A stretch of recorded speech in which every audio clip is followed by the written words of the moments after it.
magaalada Boosaaso ka dhacday ba in dhalinyarada waxaan daawada 3 bilood baan ka iibshay aanta boo ano sheekeynay hotel safari la yiraahdo meel dhalinyarada soo timaado ano sheekeynay yooriyay waxba kama jira waxa sheegis oo maxaa ku tiri xabad u dambeeyay kan cabayo xabad guuska ma dhaqaaqay baalkii sana masiisan jiddi assalaamu alaykum wa rahmatullahi wa barakatuh halka waxa salaamaya dhammaan dadka luqadeeda yaqaana Soomaali weyn ilka shanta qaarad baa joogeen waxaan kaloo halkan ilmaan eelaam ka bixinaya dadka aan ku ballansaneen Boosaaso in ilaahay nabad kale magaalada Boosaaso waxaan soo kordhiyay daawooyin cusub oo ay ka mid yihiin cholesterolka dhikarka iyo sonkorta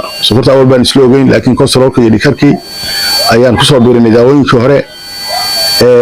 xagga isbaamka laftigiisa in badan baa ilaahay guuliyay dabadiin dhalinyaradii siigadii waa inaga mamnuuc waataan idiri halkan waxaan uga baaqayaa dad badan oo aan ku ballansan Boosaaso oo rag iyo haween bale in ilaahay nabad keenay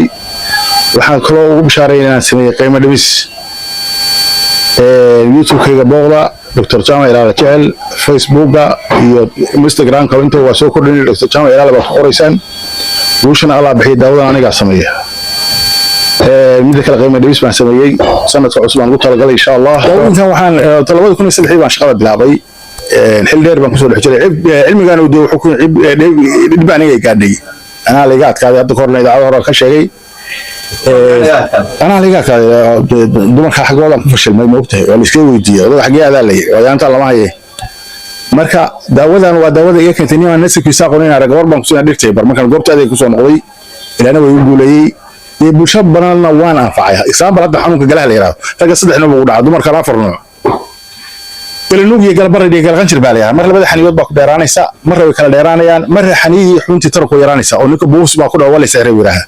shahwadu waxay noqotaa wax jilaysan oo biyo hadii soo baxaya mar wax ka imaanaya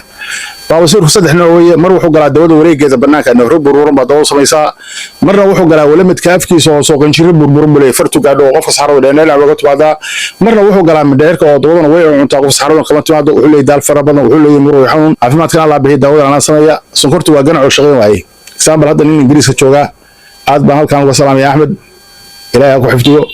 aliyaan waa ninka deegaarsiya adduunka oo dhan mar walba gaaladii waxay leedahay maxaad isticmaashay Ahmed hal sano dhakhtar waa ninkaas ilaahay raxmaanna wuu guulayay ganacsiisa waa shaqeynaya aad iyo aad baan ku salaamaya Ahmed guushan Allah bixiyo dawada ana sameeya waxaan kaloo halkan ka salaamay rag badan oo bulshadayda ah oo taageerayaashayda oo jooga Ingiriiska Mareykanka iyo wadanka Holland guushan Allah bixiyo dawada ana sameeya